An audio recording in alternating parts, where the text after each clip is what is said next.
আল্লাহ রাব্বুল আলামিন জাহান্নাম যখন পিছনের দিকে চলে যাবে, আল্লাহ রাব্বুল মদিনার আলামিন বুলবুল 786 চ্যানেলটিকে সাবস্ক্রাইব করে পাশে থাকুন। বিচারটা শুরু করে দিবে। সেদিন আল্লাহ বলবে লিমানিল মুলকুল ইয়াউম লিল্লাহিল ওয়াহিদিল কাহ্হার। আল্লাহ সেদিন মহারাগে রাগান্বিত থাকবে, আর সেদিন শুধুমাত্র বাদশাহিত্ব চলবে আমার আল্লাহর। আজকে তুমি দাদাগিরি এই কানেতে করবে, আজকে তুমি ফুটানি এই কানেতে করবে, আজকে তুমি লাঠির বল পাটির বল সমস্ত বল সেদিন কিন্তু তোমার বিকল হয়ে যাবে। সেদিন আল্লাহ রাব্বুল আলামিন ফেরেশতাকে বলবে, ফেরেশতা রে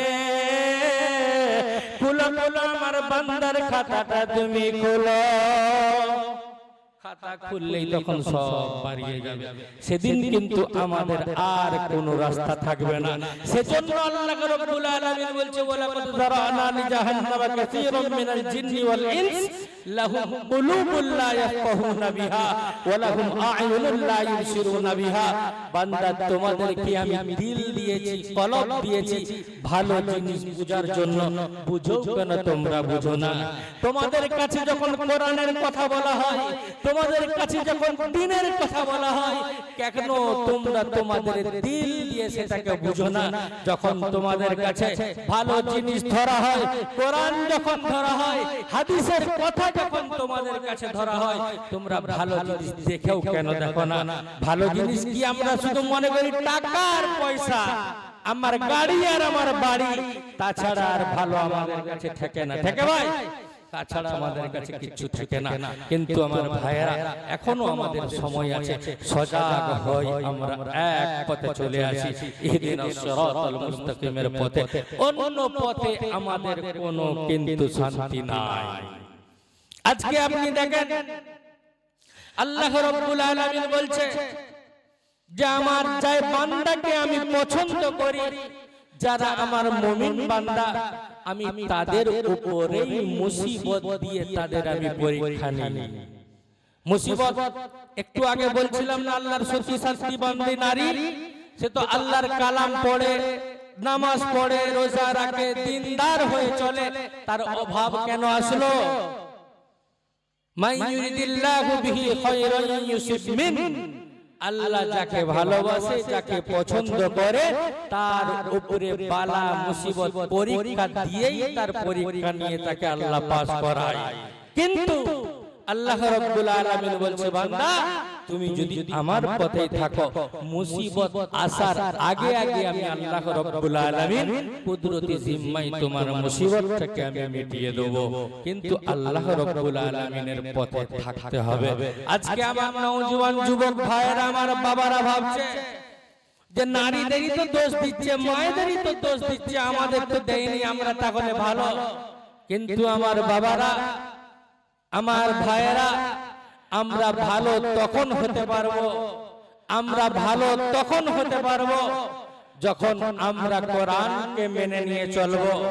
এই কোরআনের কথা বলতে গিয়ে আমার একটা কথা মনে হয়ে গেল, যখন পুরা পৃথিবীর মুখে জয় জয়কার রাশিয়া 1978 অথবা 79 সালে রাশিয়ার যখন জয় জয়কার চলছিল, তখন বিশ্বে একটা কনফারেন্স হয়েছিল, যেই কনফারেন্সটায় পুরা বিশ্ব কনফারেন্স হয়েছিল, যার একটা মিনিটের দাম অনেক ছিল। সেই কনফারেন্সে যখন ডাকা হয়েছিল পুরো বিশ্বকে, মিশরের প্রেসিডেন্ট জামাল আব্দুল নাসের সেখানে গিয়েছিল। জামাল আব্দুল নাসেরকে যখন টাইম দেওয়া হয়েছিল, জামাল আব্দুল নাসের যখন মাহাসিনে ইসলামের উপরে কথাগুলো বলছিল, বলতে বলতে নিজের মধ্যেই তার স্যাটিসফ্যাকশন হলো না যে আমি মাহাসিনে ইসলামের উপরে কথাগুলো বললাম, আমার নিজের মধ্যেই তো ঠিক হলো না।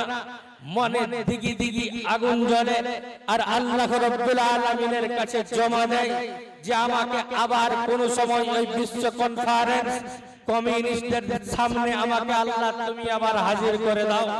বছর ঘুরতে না ঘুরতেই আবার যখন বিশ্ব কনফারেন্সের ডাক এসে গেল, জামাল আব্দুল নাসের সেদিন থেকে পাক্কা ইরাদা করেছিল যে বিশ্ব কনফারেন্সে এমন একজন মানুষকে আমি নিয়ে যাব, যেই মানুষটা তাদের সামনে কোরআনের প্রচার করতে পারবে। আমি তো করতে পারি নাই। যখন ডেট হয়ে গেল, মিশরের প্রেসিডেন্ট জামাল আব্দুল নাসের কারি আব্দুল বাসিত মিসরি রহমতুল্লাহ আলাইকে চিঠি লিখে বলল, কারি সাহেব, আপনাকে তুরস্কে যেতে, রাশিয়ায় যেতে হবে একটা বিশ্ব কনফারেন্সে। কারি সাহেব তখন মনে মনে ভাবলো, আমার মতো কারি Iraq, Iran, Bahrain, Afghanistan, Pakistan, আরব আমির সাহিত্য দরকার। আমাকে তুরস্কে কেন নিয়ে যাবে, রাশিয়ায় কেন আমাকে নিয়ে যাবে? কারি সাহেব ভেবে উঠতে পারছে না। সরকারের অর্ডার মানতে হবে, তা না হলে হয়তো কিছু আবার ঘটে যাবে। সময় যখন এসে গেল, জামাল আব্দুল নাসের কারি আব্দুল বাসিত সাহেব রহমতুল্লাহ আলাইকে নিয়ে চলে গেলেন সেইখানে। আর ওই কারি আব্দুল বাসিত সাহেব যখন আমেরিকার একটা মাহফিলে কেরাত করতে গিয়েছিলেন, সেইখানে দেখা হয়েছিল পীর জুলফিকার নকশবন্দি রহমতুল্লাহ আলাইহি। পীর জুলফিকার নকশবন্দি রহমতুল্লাহ আলাইহি জিজ্ঞাসা করেছিলেন, কারি সাহেব, আপনি তো আল্লাহর কোরআন পড়েন, আল্লাহর কোরআনের মুজিজা কি আপনি দেখেছেন? আমরা তো হাদিসের টিকাই পড়েছি, আমরা তো হাদিসের টিকাই পড়েছি, শুনেছি, কিন্তু আপনি কি সচক্ষে কোরআনের মুজিজা দেখেছেন? কারি আব্দুল বাসিত রহমতুল্লাহ আলাইহি বলেছিলেন, আমি দেখেছি বলে আমাকে বলবেন না, আমার কাছে শুনে নেন, আল্লাহর কোরআনের মুজিজা আমার সাথেই ঘটেছে, আল্লাহর কোরআনের মুজিজা আমার সাথেই ঘটেছে। তখন পীর জুলফিকার নকশবন্দি রহমতুল্লাহ আলাইহি জিজ্ঞাসা করেছিলেন, কারি সাহেব কি ঘটেছিল? বলে, জামাল আব্দুল নাসের যখন আমাকে তুরস্কে নিয়ে গিয়েছিলেন বিশ্ব কনফারেন্সে গিয়ে আমি যখন গেলাম, সমস্ত মানুষগুলো গ্যালারির মধ্যে বসে আছে, আমাকেও দর্শকের গ্যালারিতে বসিয়ে দিয়েছে। আর জামাল আব্দুল নাসের বিশ্ব কনফারেন্স হলে ওই নেতাদের সামনে তার চেয়ারে এসে বসে আছে। এমন একটা সময় আসলো যখন মিটিং শেষ হবার মুখে চা চক্রে সবাই যখন মিলিত হলো, আমাকে জামাল আব্দুল নাসের প্রেসিডেন্ট ডাক দিয়ে বলল, তালহিনা, আমাদের ভাষায় ডাক দিয়ে যখন বলল কাছে আসো, আমি কাছে যাওয়ার পরে আমাকে তখন বস করিয়ে দিয়ে দর্শকের গ্যালারি থেকে সামনে চেয়ার দিয়ে দিল। আর আমাকে বলল, কারি সাহেব, আপনাকে একটু আবৃত্তি করতে হবে। আমি তো তখন অবাক হচ্ছিলাম। আর সেই কমিউনিস্ট নেতাকে যখন বলল, আমার দেশ থেকে একটা ভালো আবৃত্তিকারক এনেছি, ভালো আবৃত্তি করতে পারে। বলে, কি দরকার ছিল আনার? এ দেশেও তো আবৃত্তি করার ভালো মানুষ ছিল। বলে, ঠিক আছে, এনেছো যখন তো একটু দাও। বলে, তবে খেয়াল দেখো, এটা হলো বিশ্ব কনফারেন্স, এর প্রত্যেকটা সেকেন্ড, প্রত্যেকটা মুহূর্তের মূল্য অনেক বেশি। 1 মিনিট 10 মিনিটের 1 মিনিট ওদিক যেন না হয়। জামাল আব্দুল নাসের কারি আব্দুল বাসিত মিসরি রহমতুল্লাহ আলাইহি বললেন, কারি সাহেব, আপনি আপনার আবৃত্তি শুরু করেন, কোরআন তেলাওয়াত শুরু করেন। কারি আব্দুল বাসিত মিসরি রহমতুল্লাহ আলাইহি বলছেন, পীর জুলফিকার নকশবন্দিকে শোনাচ্ছে। বলে, মাওলানা সাহেব, আমি তখন বসে বসে মনে মনে ভাবছি, আল্লাহ, আর এত কোরআন বুঝেই নাই, আমি কি কোরআন ওদের কাছে পড়বো? আল্লাহ, আমার দান তখন এলকা হয়ে গেল। আমাকে আল্লাহ রাব্বুল আলামিন জানিয়ে দিলেন, কারি সাহেব, সেই আয়াতটা তুমি তেলাওয়াত করো, যেই আয়াত দিয়ে উমরের মতো ভেগড়া মেজাজের মানুষ, উমরের মতো রাগী মানুষ সাইজ হয়ে গিয়েছিল। আল্লাহ রাব্বুল আলামিন যখন এলকা করে দিলেন, কারি সাহেব বলছেন, আমি তখন পড়তে শুরু করলাম, তাহা মা আনজালনা আলাইকাল কুরআন লিতাশকা। আমি তখন একবার জবর দিয়ে, একবার জের দিয়ে, একবার ইমালা দিয়ে, একবার আমি সাবা দিয়ে, আশারা দিয়ে, বিভিন্ন রকম করে যখন 7 ধরনের পড়তে শুরু করলাম, 2 রুকু তেলাওয়াত করতে গিয়ে আমার 7 রুকু তেলাওয়াত করতে গিয়ে 14 রুকু তেলাওয়াত করার সময় ঘন্টার পর ঘন্টা পারিয়ে গেছে। আমি নিজেই যখন চোখ খুলে দেখলাম দর্শকদের মধ্যে ওই কমিউনিস্টদের নেতারা যাদের চোখ দিয়ে পানিগুলো যেন অশ্রুগুলো যেমন মনে হচ্ছে ঝর্ণার মতো ঝরে ঝরে পড়ছে। আমি নিজেই তখন শেষ করলাম সাদাকাল্লাহুল আযীম বলে যখন আমি শেষ করলাম তখন তারা সেই কান্না অঝরে কাঁদতেছে। জামাল আব্দুল নাসির তখন জিজ্ঞাসা করলো, এই বিশ্ব নেতারা, এই কমিউনিস্টের দালালরা, তোরা যে আমাদেরকে বলেছিলি এই জামাল আব্দুল নাসির তোরা কি এমন কিতাব মেনে চলিস, আমাদের কথা মেনে তোরা চল। আমরা 100 যখন 1000 বছর আগের দিকে যাই, তোমরা তখন 100 বছর পিছনের দিকে দাও। এটার বলার মানে তাদের এটাই ছিল যে আমরা আমাদের মোটা কিতাব লাল কিতাব ধরে আমরা আগের দিকে চলি, আর তোমরা তোমাদের সেই নবীর কিতাব, নবীর হাদিস আর নবীর কোরআন, আল্লাহর কোরআনকে তোমরা মেনে চলো। সেই 1000 বছর পুরানো কথা জামাল আব্দুল নাসির সেদিন বলেছিল, আরে বিশ্ব হিন্দুরা, আরে বিশ্ব কমিউনিস্টের দালালরা, তোরা লাল কিতাবকে মানতে পারিস, আমরা লাল কিতাবকে মানতে পারি না। আমরা সেই আমাদের ধর্মপ্রাণ, আমাদের সেই মহাগ্রন্থ আল কোরআন, যেটাই আমার নবী সব শিখিয়ে দিয়ে গেছে, আমার আল্লাহ নবীর মাধ্যমে সব শিখিয়েছে, সেই কোরআনকে আমরা মেনে চলি। তুমি আজকে একটা ইংলিশ টয়লেট বানাবে, তুমি দাঁড়িয়ে দাঁড়িয়ে পেশাব করবে, দাঁড়িয়ে দাঁড়িয়ে বাথরুম করবে। কোন একটা মুসলমান কখনো দাঁড়িয়ে পেশাব বাথরুম করতে পারে না, কারণ সে জানে নবীর সুন্নাত বসে বসে টয়লেট করা, সে কখনো দাঁড়িয়ে করতে পারে না। তোমার লাল কিতাব তুমি রাখো। জামাল আব্দুল নাসির তুমি বলো, তুমি তো আমাদের কোরআন আবৃত্তি শুনলে, কেন তুমি এত কান্নাকাটি করছো বলো? তুমি কি বা বুঝলে? আমাদের কোরআনের ভাষা হলো আরবি, তুমি তো আরবি জানো না, বলো তুমি কি এমন বুঝে ফেললে? বলে আমরা তো তোমাদের কোরআনের ভাষা জানি না। কিন্তু জামাল আব্দুল নাসির, তুমি যে আবৃত্তিকারককে এনেছো, তোমার বন্ধুকে যে তুমি এনেছো, ও যে কোরআনটা পড়েছে আমাদের কান দিয়ে ঢুকে আমাদের অন্তরটাকে শীতল করে দিয়েছে। আমরা কিছু বুঝতে পারি নাই, কিন্তু জামাল আব্দুল নাসির তোমার বন্ধু যে আবৃত্তি করেছে, এই আবৃত্তি ভাষা যে ভাষাটা আছে, ওই ভাষাটা আমাদের অন্তরগুলোকে গলিয়ে দিয়েছে। আজ মুমিন মুসলমান, একটা খ্রিস্টান, একটা কমিউনিস্ট, যাদের দিল ছিল পাথর, যারা মুসলমানদেরকে দেখলে, মুসলমানদের কোরআন দেখলে যারা চলে যেত, তাদের দিল পর্যন্ত গলে গেছে।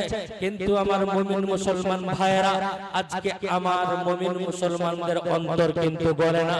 যদি বলতো, মাওলানা সাহেব বলছিলেন মক্তবের কথা, একটা শিশু বাচ্চাকে তাহলে মক্তবে দিয়ে একটা শিশুকে তখন কোরআনের হাফেজ করত, একটা ছেলেকে মাদ্রাসায় দিয়ে যদি কোরআনের মর্তবা আমাদের থাকতো, কোরআনের মর্যাদা যদি আমাদের অন্তরে থাকতো, আমার সন্তানকে আমি আলেম হাফেজ করে যেতাম।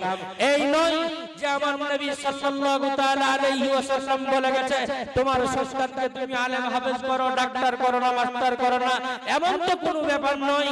নবী পাক সাল্লাল্লাহু তাআলা আলাইহি ওয়াসাল্লাম বলে গেছেন তুমি করো, কিন্তু আমার আদর্শের মালাটা আমার গলায় ঝুলিয়ে দাও, যাতে করে যখন সে লটারির দিকে যাবে ওই আদর্শের মালা ধরে যেন টান দেয়। কিন্তু মুমিন মুসলমান, আমি আপনি মুমিন মুসলমান ভাইরা, আমাদের সন্তানকে আমরা কখনো চাই নাই কোরআনের শিক্ষায় শিক্ষিত করার জন্য। যদি চাইতাম, একটা টিউশনের মাস্টার কত টাকা নেয়? ঘন্টায় 1 ঘন্টা পড়ায় 500 টাকা বেতন নেই। কিন্তু যখন মক্তবে দিই তখন কি বলি, ইমাম সাহেব আছে তো 50 টাকা থাক, 30 টাকা থাক, তার কাছে কোরআনের কোনো মূল্য না। কিন্তু তুমি জেনে রাখবে, তুমি যখন বিছানা সজ্জাইত হবে, তোমার সন্তান যখন তোমার মাথার গোড়ায় দিয়ে বলবে ইয়াসিন ওয়াল কুরআনিল হাকীম, তোমার রাকনদানিটা হালকা হবে, তোমার জাকনদানিটা তখন হালকা হবে। আল্লাহ রাব্বুল আলামিনের নাম নিয়ে যখন ডাকবে আল্লাহ পাক তখন জিজ্ঞাসা করবে ফেরেশতারে, বলো বলো বলো কে আমাকে ইয়াসিন বলে ডাক দেই বলো। আল্লাহ রাব্বুল আলামিন ফেরেশতা তখন বলবে, আল্লাহ গো ওই অবিরামপুরে একটা গরিব পরিবারের সন্তান, যার বাপ ভ্যান চালাতো, জনকে ডেকে তো গরিব মানুষ ছিল কিন্তু সন্তানকে কোরআন শিখিয়ে গেছে। বাপের মৃত্যু শয্যায় মৃত্যু জাকনদানিতে মাথার গোড়ায় এসে বলছে ইয়াসিন। আল্লাহ রাব্বুল আলামিন বলবে ফেরেশতারে, ও ফেরেশতা আমার বান্দার জাকনদানিটা হালকা করে দে। আল্লাহ রাব্বুল আলামিন তখন বলবে, আমাকে যে ডাক দেয় আমার ওই বান্দার বাপের জাকনদানিটা হালকা করে দাও। আর তুমি যদি মনে করো আমার ছেলেকে আমরা বাংলা সাহিত্যিক করব, আমার ছেলেকে আমি বাংলায় কবি করব, তুমি মরার সময় এসে তখন বলবে হাটিমা টিম টিম তাদের খাড়া দুটি সিং।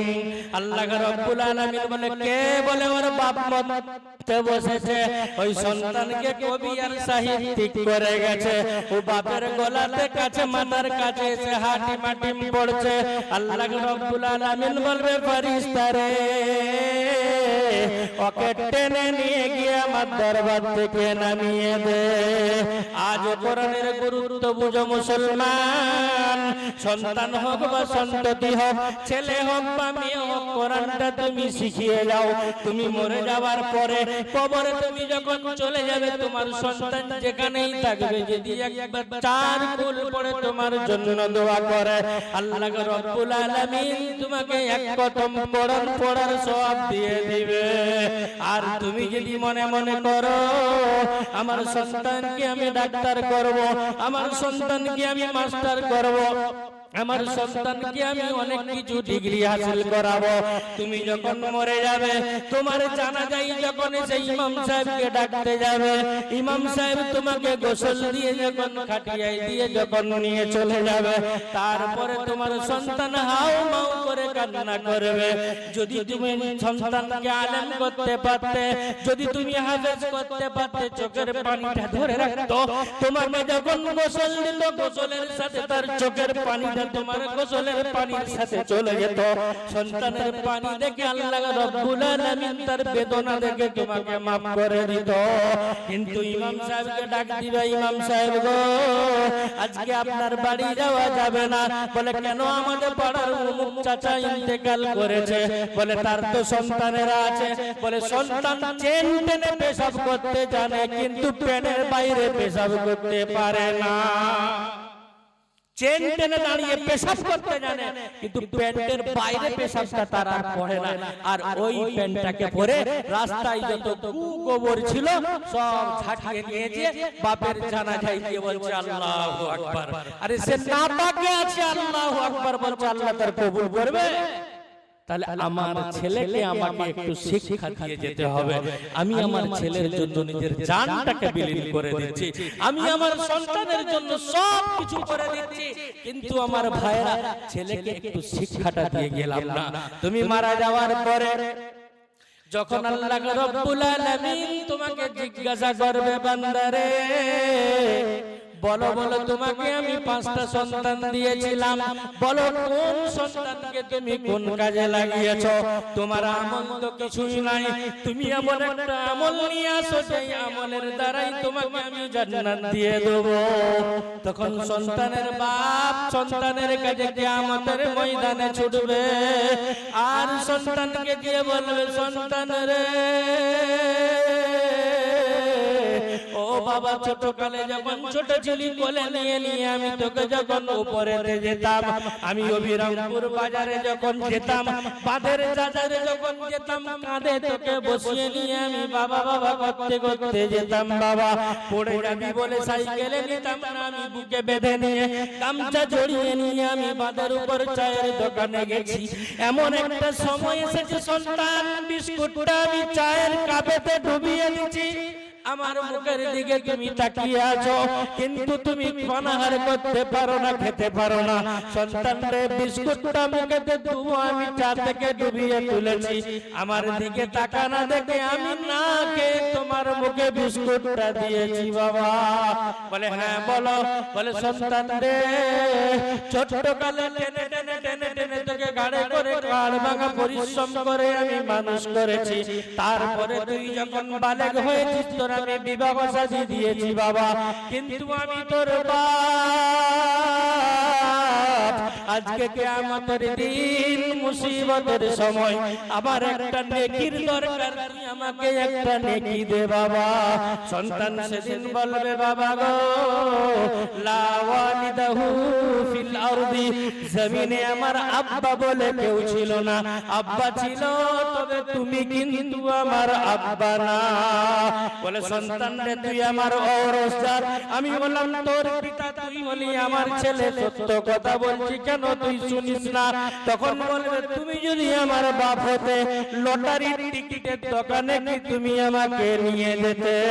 তুমি যদি আমার বাপ হতে ফুলগাছিয়ার সিনেমা হলে কি তুমি আমাকে নিয়ে যেতে? তুমি যদি আমার বাপ হতে ফজরের আযান দিলে কি তুমি বিছানায় আমাকে নিয়ে শুয়ে থাকতে? তুমি যদি আমার বাপ হতে তাহলে কি তুমি আমাকে হাঙ্গামার মাঠেতে নিয়ে যেতে? তুমি যদি আমার বাপ হতে নিজেও নামাজ পড়তে, আমাকেও নামাজ পড়ার জন্য তুমি বলতে? তুমি যদি আমার বাপ হতে হারাম কাজ থেকে আমাকে তুমি বাঁচিয়ে রাখতে? তুমি যদি আমার বাপ হতে হালাল পথে আমাকে চালাতে, তাহলে তুমি আমার বাপ হতে। সেজন্য আমি তোমাকে বাপ বলে অস্বীকার করে দিলাম। সেদিন কি করবেন, কার জন্য রাখবেন? এখনো সময় আছে, সন্তানকে সঠিক পথে চালনা করি আমার ভাইরা, তা না হলে কিন্তু কিয়ামতের মাঠেও জিততে পারবে না। কার জন্য আপনি করবেন যে কিয়ামতের মাঠে আপনাকে আমাকে চিনতে পারবে না? তাহলে আমাকে তার সর্বপ্রথম কোল হলো মায়ের কোল, মাকে ঠিক হতে হবে। একটা দেখবেন পুলিশ অফিসার খুব সুন্দর, ভালো সুন্দর চরিত্র, খোঁজ নিয়ে দেখবেন তার মা বাবার চরিত্র খুব ভালো, না হলেও তার মায়ের চরিত্র খুব ভালো, মায়ের কোল থেকে সব শিখেছে। একজন আলেমকে চেয়ে দেখেন তার চরিত্র ভালো, তার খোঁজ নিয়ে দেখেন মা বাবা তার প্রথম স্টেজের কোল যার ভালো।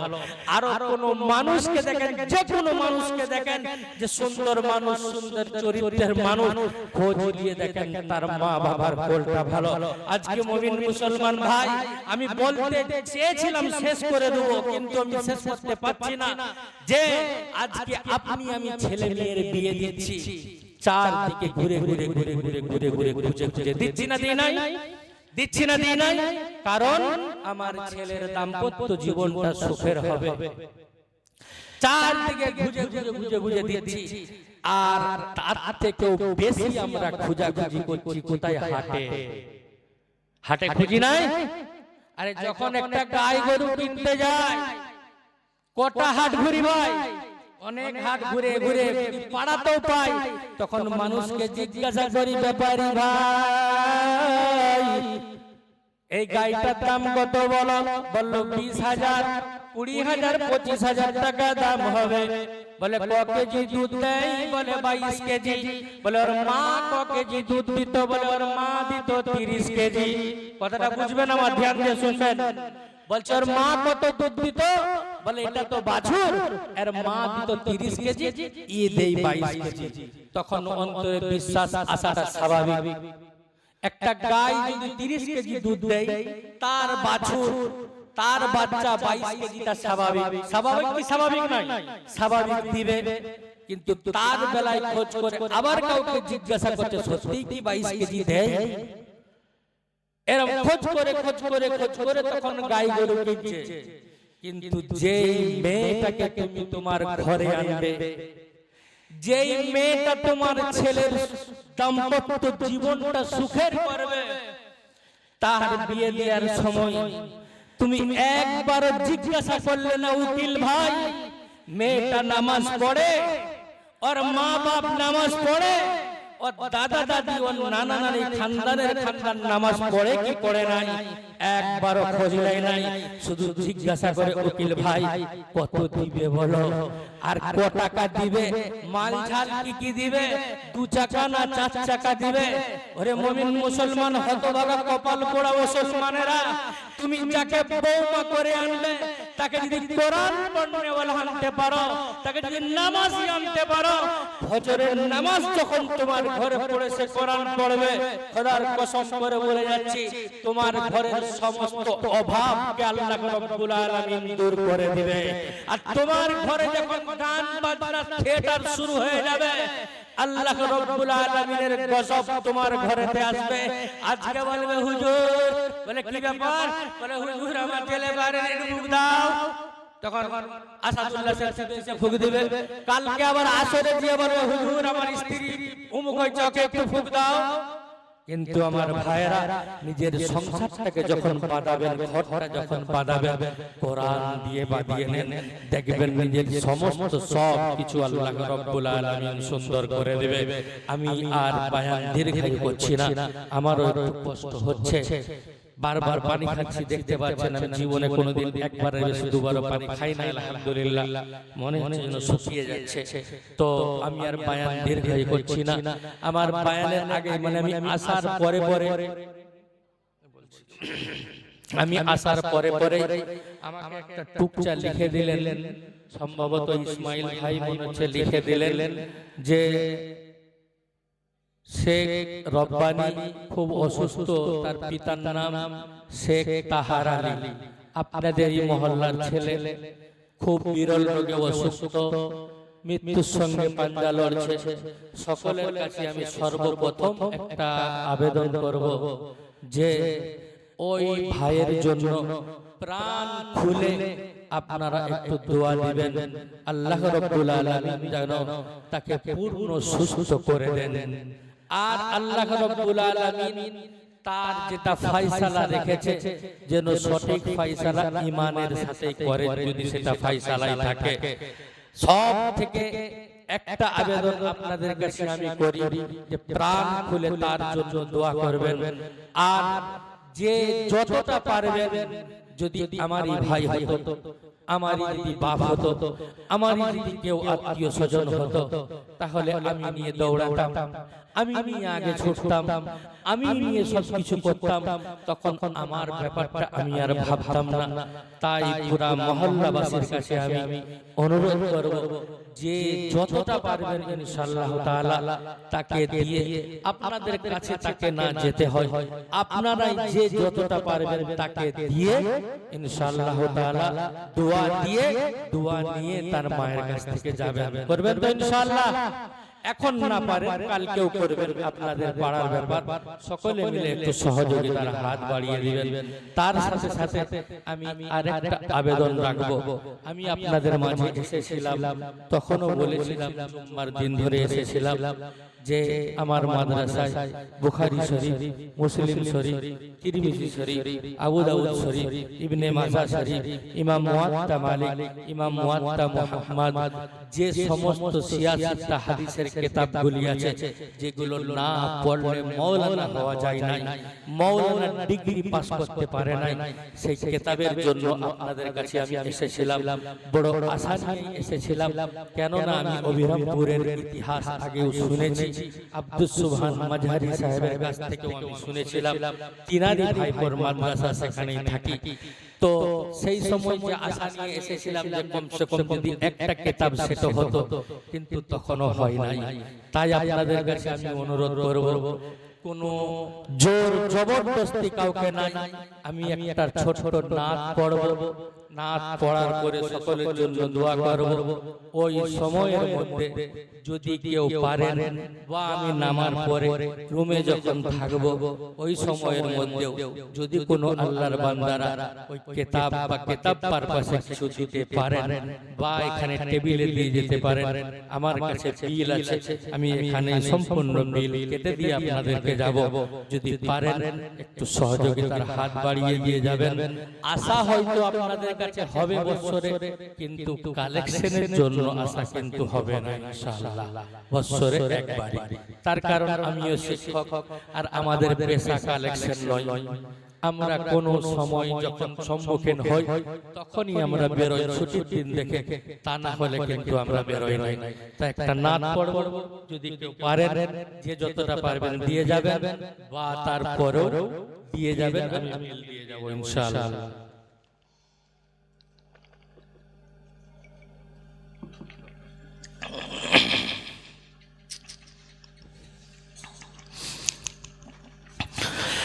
ও গো কবর গাহের মাটি,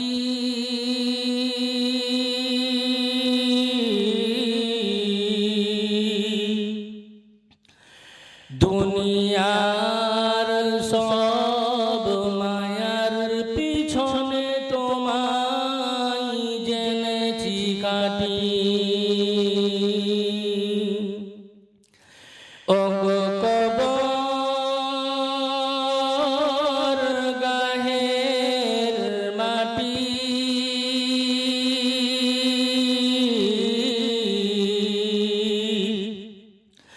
দুনিয়ার সব মায়ার পিছনে তোমায় জেনেছি কাটি। তুমি পেতে দিবে হাই ধুলির আসন, জানাবে আদর কত, তোমারি বক্ষে ঘুমায়ে পড়িব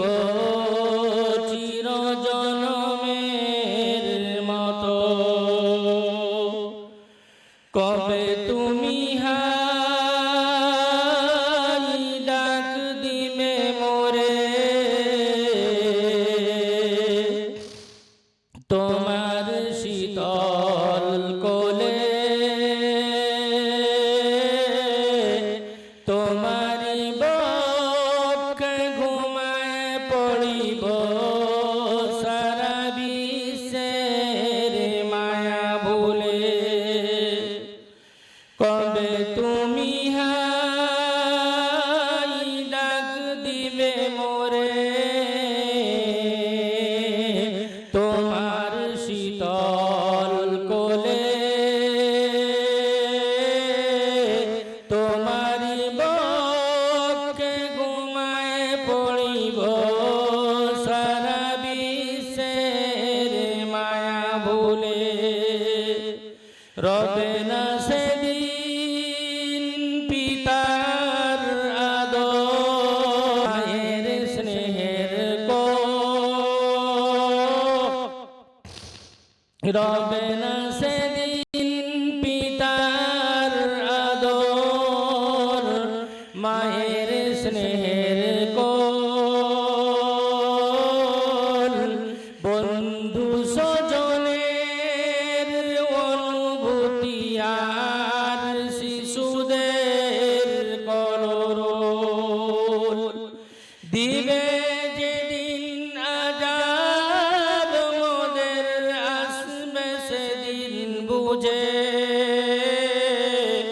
কেমন করে মোদের চিরজীবনটা অবহেলায় কেটে গেছে। ও গো কবর গাহের মাটি, দুনিয়ার সব মায়ার পিছনে তোমায় জেনেছি কাটি। দরুদ পড়ে আল্লাহুম্মা সাল্লি আলা, পড়েন জোরে পড়েন।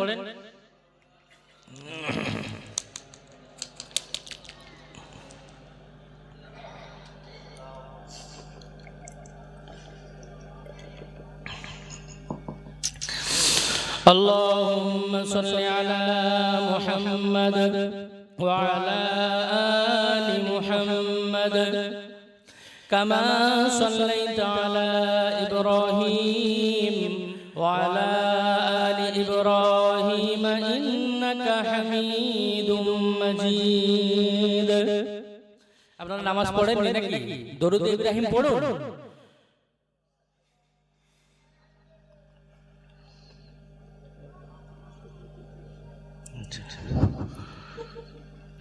وعلى آل إبراهيم إنك حميد مجيد।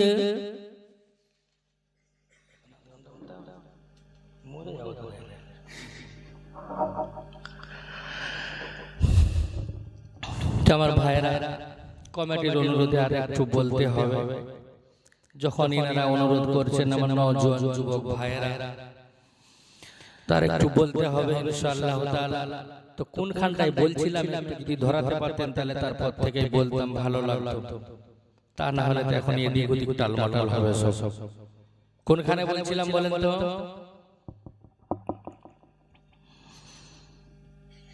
ভুলে গেছেন? সব ভুলে গেছি। এতক্ষণ তাহলে কি শুনছিলেন, কি নিয়ে বাড়ি যাবেন? আপনাদেরকে যদি বাড়িতে জিজ্ঞাসা করে, হ্যাঁ গো জলসা শুনতে গেছিলে, মিলাদে গেছিলে, কি বললো? তখন কি বলবেন? দাঁড়াও মনে করি, ভুলে গেছি, ঘুমাচ্ছিলাম, অন্য মনস্ক ছিলাম। কিয়ামতের ময়দানে সন্তান যখন বাপকে অস্বীকার করে দেবে, তারপরে আমি দুটো কথা একটু বলেছিলাম এই লাইনে মহিলাদের জন্য। তো সে কিয়ামতের ময়দানে বাপকে সন্তান যখন বলে দেবে না না তুমি আমার আব্বা না, আর ওই সন্তান আল্লাহর আদালতে তোমার আমার জন্য বিচার আদায় করবে। আল্লাহ রাব্বুল আলামিন কে বলবে, আল্লাহ রব্বানা ইন্না আতানা সাদাতানা ওয়া কুবারানা ফাআযাল্লুনা সাবিলা। কি বলবে? ভগবান আমি জানতাম না ছোট ছোট গুনাহ বড় বড় গুনাহ কোথায় হতো। আমার আব্বা জান আমাকে হাতে ধরে ধরে ধরে ধরে সেইখানেতে নিয়ে যেত। ও সন্তানের বাবারা এখনো সজাগ হও, সজাগ যদি না হতে পারো তোমার সন্তান তোমাকে নিয়ে যাবে জাহান্নামে। আর সন্তানকে যদি তুমি কোরআনের হাফেজ করতে পারো, 10 জন এমন এক ব্যক্তি যাদের উপরে জাহান্নামের ফয়সালা হয়ে গিয়েছিল, আল্লাহ রাব্বুল আলামিন ওই সন্তানকে বলবে, হাফেজে কোরআন রে,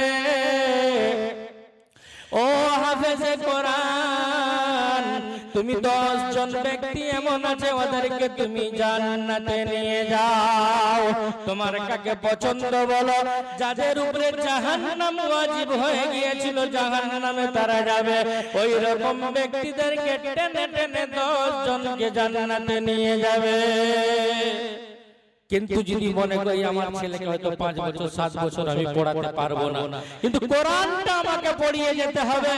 যেই কোরআন পড়লে আমার ঘর থেকে আল্লাহর নবী সাল্লাল্লাহু তাআলা আলাইহি ওয়াসাল্লাম যেই কোরআনের কথা বলে গেছে, ইকরা বিসমি রাব্বিকাল্লাযী খালাক খালাকাল ইনসানা মিন আলাক। নবীর উপর যখন কোরআন নাযিল হয়েছিল, পাহাড় যখন থরথর করে কেঁপেছিল, নবী পাক সাল্লাল্লাহু আলাইহি ওয়াসাল্লামকে 3 বার যখন 2 বার বলার পর 3 বারে নবী পাক সাল্লাল্লাহু আলাইহি ওয়াসাল্লাম পড়েছিলেন। কারণ তখন বলেছিল, ইকরা বিসমি রাব্বিকাল্লাযী খালাক, পড়ুন আপনি আপনার রবের নামে যিনি মানুষকে সৃষ্টি করেছেন জমাট রক্ত থেকে। তাহলে আজ থেকে 1447 বছর আগে নবী পাক সাল্লাল্লাহু আলাইহি ওয়াসাল্লাম শিখিয়ে দিয়ে গিয়েছেন যে তোমরা প্রভুর নামের পড়াটা পড়ো, বাকি পড়া তোমরা সাইড করো। সেই প্রভুর নামের পড়া যদি আমাকে পড়াতে হয়, তাহলে আমাকে কোরআন জানতে হবে। কোরআন জানতে হলে আমাকে আরবি জানতে হবে। আর কবরে তুমি আমি যখন শুয়ে থাকবো, যখন তোমাকে এসে বলবে মার রব্বুকা, তখন তোমাকে বলবে না তোমার রব কে, তোমাকে বলবে মার রব্বুকা। কবরের ভাষাটাও তোমার আরবি হবে। তখন তুমি বলতে যদি না পারো ইয়া রব্বি আল্লাহ, সেদিন কিন্তু তোমার দুর্দশা ছাড়া আর কিছুই হবে না। ফেরেশতা এসে যখন কবরে দাঁড়িয়ে যাবে, যখন বলবে মার রব্বুকা, তখন তো কিছু বলতে পারবো না। আবার যখন বলবে মান নবিয়ুকা, বলো তোমার নবীকে, তখন তো কিছু বলতে পারবো না। যখন বলবে মান দীনুকা, বলো তোমার দ্বীন কি, তখন তো কিছু বলতে পারবো না। আল্লাহ রাব্বুল আলামিনের কাছে ফেরেশতা দিয়ে হাজির হবে মাওলাই হাকীম, তোমার বান্দা তোমাকেই চিনে না। আমার আল্লাহ রাব্বুল আলামিন বলে দিবে, ও ফেরেশতা যে আমার বান্দা হবে, আমি আল্লাহ রাব্বুল আলামিনের পরিচয় সে দিতে পারবে। আমার পরিচয় যে দিতে পারবে না, সে কখনোই আমার বান্দা হতে পারে না। নবী মুহাম্মদুর রাসূলুল্লাহ সাল্লাল্লাহু তাআলা আলাইহি ওয়াসাল্লামকে যখন বলবে, নবী গো, ও নবী, আপনার উম্মত আপনার পরিচয় দিতে পারে না। নবী পাক সাল্লাল্লাহু তাআলা আলাইহি ওয়াসাল্লাম তখন বলবে, আমার উম্মত যে হবে আমার পরিচয় সে দিতে পারবে। আমার উম্মত যে হবে আমার পরিচয় সে দিতে পারবে। আমার পরিচয় যে দিতে পারে না, সে কখনোই আমার উম্মত হতে পারে না। তো আমার ভাইরা, আমাদেরকে কবরেতে যেতেই হবে, কেউ আমাদের আটকাতে পারবে না। কিন্তু কবরে যাওয়ার আগে আগে আমাকে কবরে যাওয়ার সরঞ্জামটা তৈরি করে যেতে হবে। এই দুনিয়া থেকে আমাকে তৈরি করতে হবে। কিন্তু মরার পরে যখন আমার চোখ বন্ধ হয়ে যাবে, যখন সব আমলগুলি বন্ধ হয়ে যাবে, তখন আমি আর কবরের কিন্তু তৈরি করতে পারবো না। যেই কবরকে নবী পাক সাল্লাল্লাহু আলাইহি ওয়াসাল্লাম বললেন, আল কবরু রাউযাতুম মির রিয়াজিল জান্নাহ আও হুফরাতুম মিন হুফারিন নার। কবর এমন একটা জায়গা, হয় জান্নাতের বালাখানা, না হয় একটা জাহান্নামের গর্ত। সেই গর্তকে এমন ভাবে আমাদেরকে যেতে হবে যেমন সেই কবরের মাটি আমাদেরকে চিপতে না পারে, আমাদেরকে পিষতে না পারে। সেজন্য আমাদেরকে দুনিয়াতে থেকে থেকে সেই কবরের ফিকির করতে হবে। আমি যদি মনে মনে করি আমি মরে যাওয়ার পর সব শেষ হয়ে যাব, আমি মরে যাওয়ার পর আমার আর বিচার হবে না, আমি মরে যাওয়ার পর আমাকে আর বিচার উঠানো হবে না, কিন্তু আমাকে জানতে হবে সেই কিয়ামতকে আমাকে বিশ্বাস করতে হবে। ওয়াল বা'সি বাদাল মাউত, মরণের পরে আবার আমাকে মউতের পরে জাগানো হবে। সেটাকে বিশ্বাস রেখে, সেটার উপরে ঈমান রেখে আমাদেরকে চলতে হবে। তা না হলে কিন্তু চলতে পারবো না। তো আমার ভাইয়েরা, একটা সন্তানকে যখন তার মা বাবা যখন তাকে লালন পালন করে, তার মায়ের কত কষ্ট, বাপের কত কষ্ট।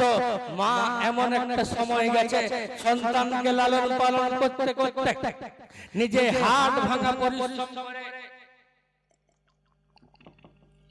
হাড় ভাঙা পরিশ্রম করে নিজের সন্তানের পিছনে বিলীন করে দিয়েছে। মা যখন গর্ভ অবস্থায় ছিল, ডান করতে যখন শুতে গেছে মা কষ্ট পেয়েছে, বাম করতে যখন শুতে গেছে মা কষ্ট পেয়েছে। সোজা হয়ে বসতে পারে না, ভালোভাবে ঝুঁকে বসতে পারে না।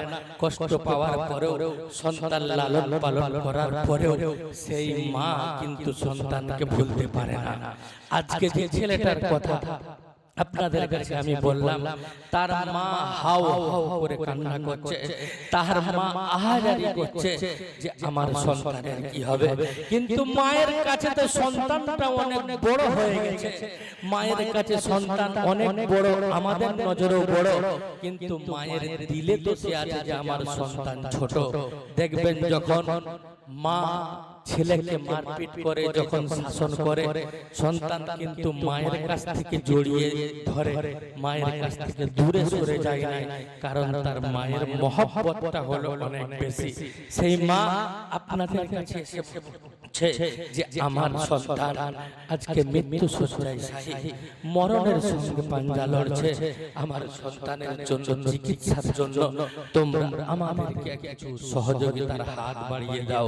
আর এটাও তোমার একটা সাদকা হবে, এটাও তোমার একটা সাদকা হবে।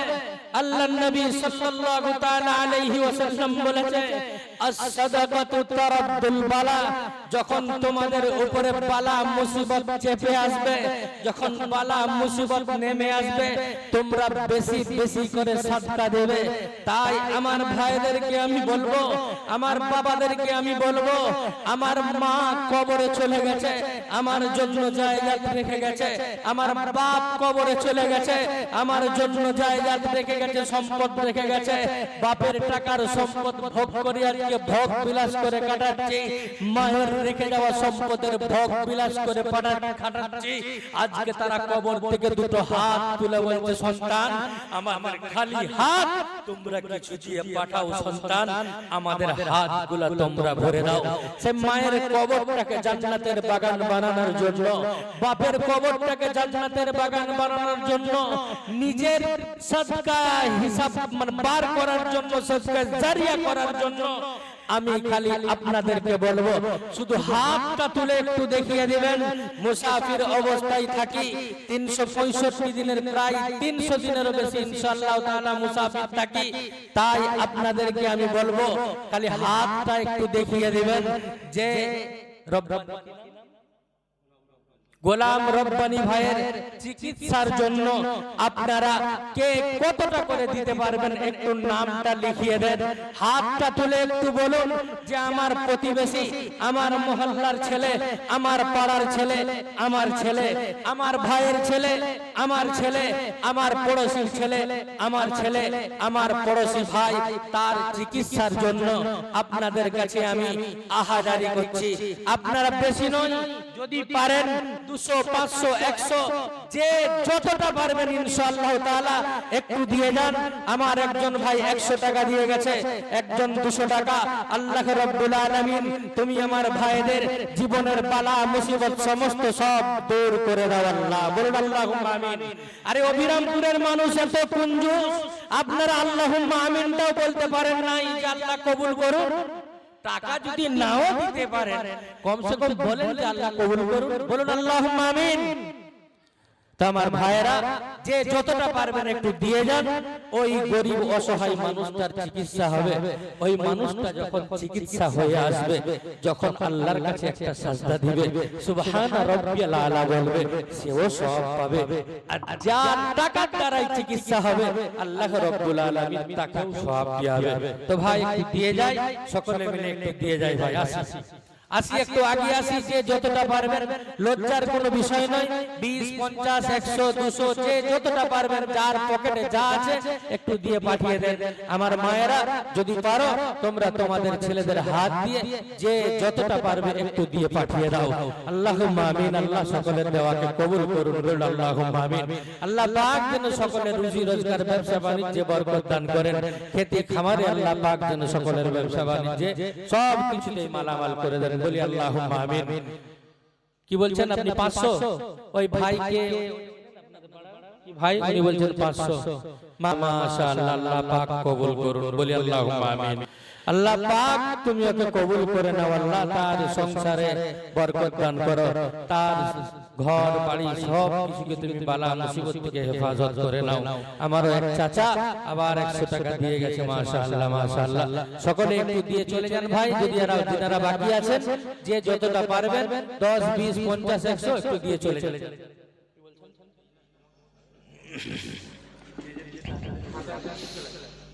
এই যে এনারা যাচ্ছে আপনাদের পাড়ার ছেলেরাই মাঝখানে যাচ্ছে, এসে ওদের হাতে দিয়ে দেন, যে যা দিবেন, তারপরে দোয়া হবে ইনশাআল্লাহ।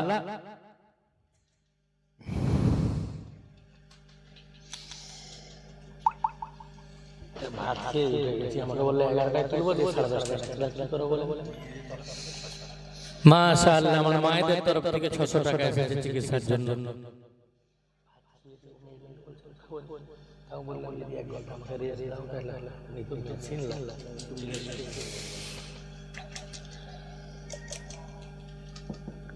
জীবনে এত পানি খাইনি। আর কেউ বাকি আছেন ভাই?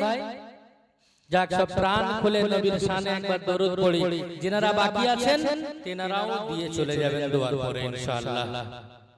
প্রাণ খুলে একবার দরুদ পড়ি, বলি আল্লাহুম্মা সাল্লি আলা সাইয়্যিদিনা শাফিয়ানা হাবিয়ানা নবিয়ানা مولانا محمد وعلى آله وأصحابه وبارك وسلم. اللهم آمين. ربنا آتنا في الدنيا حسنة وفي الآخرة حسنة وقنا عذاب النار.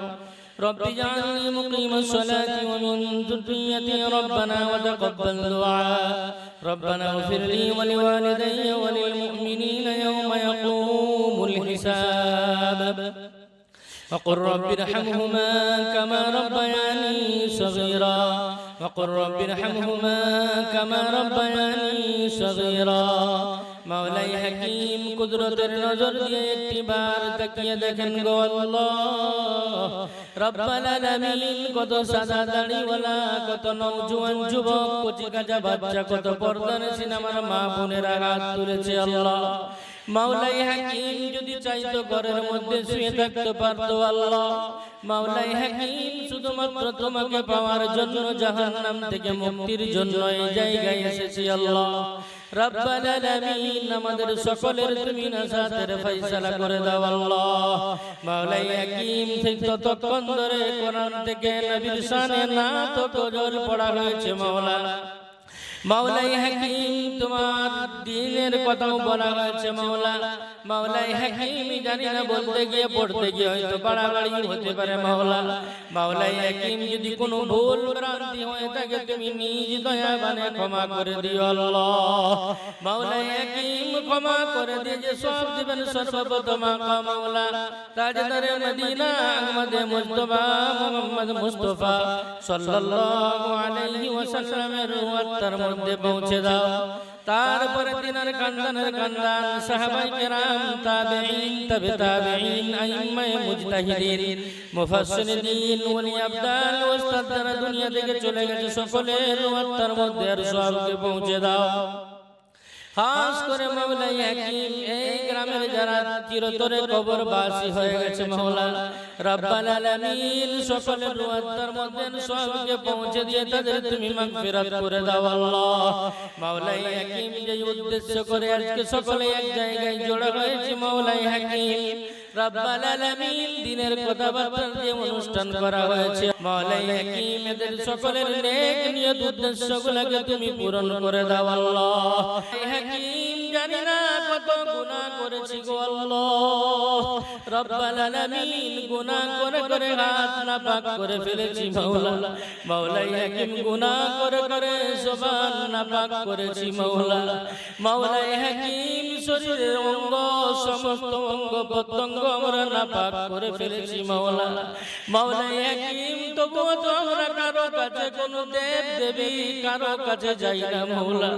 মাওলাই হাকিম তোমারই দরবারে দুটি হাত তুলেছি আল্লাহ। মাওলাই হাকিম হাত তোলার পূর্ব মুহূর্তের সমস্ত রকমের গুনাহগুলিকে তুমি মাফ করে দাও আল্লাহ। মাওলাই হাকিম যারা হাত তুলেছি সকলকে তুমি কবুল করে নাও আল্লাহ। মাওলাই হাকিম আমাদের সকলকে তুমি পাঁচগানা নামাজি মুত্তাকি মুসল্লি বানিয়ে দাও আল্লাহ। রব্বাল আলামিন, আমাদের সকলের দ্বারা তুমি দ্বীনের কাজ নিয়ে নিও আল্লাহ। মাওলাই হাকিম আমাদের সকলের দ্বারা তুমি দ্বীনের কাজ নিয়ে নিও আল্লাহ।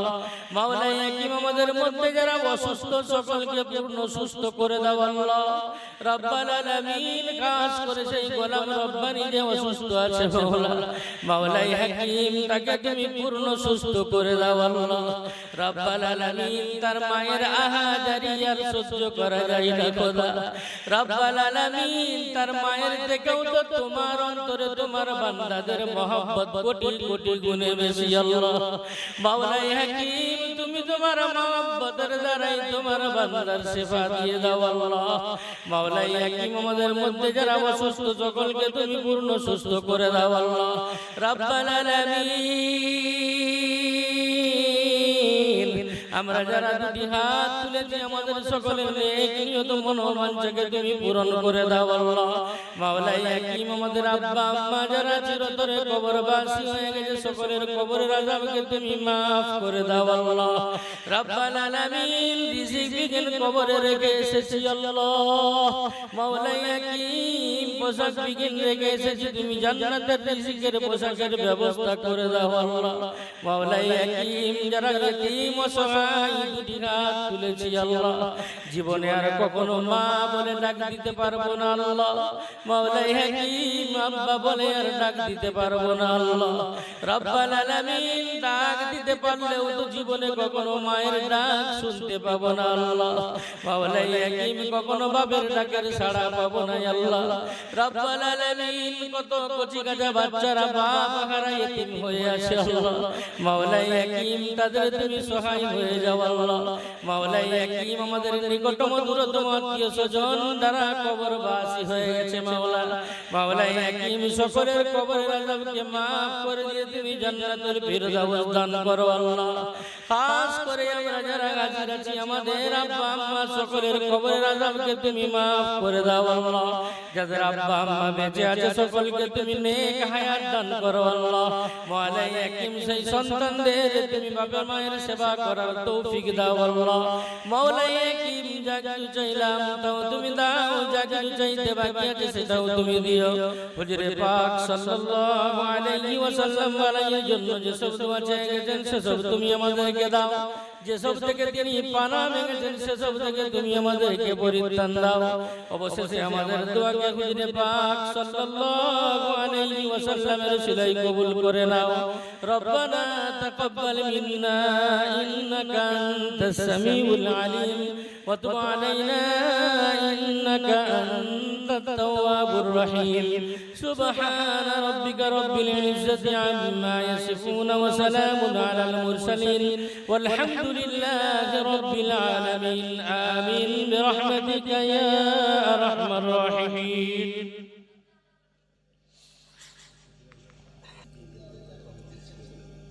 जिनारा এই অসুস্থ ভাইয়ের জন্য টাকা দিতে চান এই কমিটি ভাইদের হাতে দিয়ে যাবেন যে রব্বানির চিকিৎসার জন্য জিনারা দিয়ে যেতে চান ওনার হাতে কমিটিদের হাতে দিয়ে যাবেন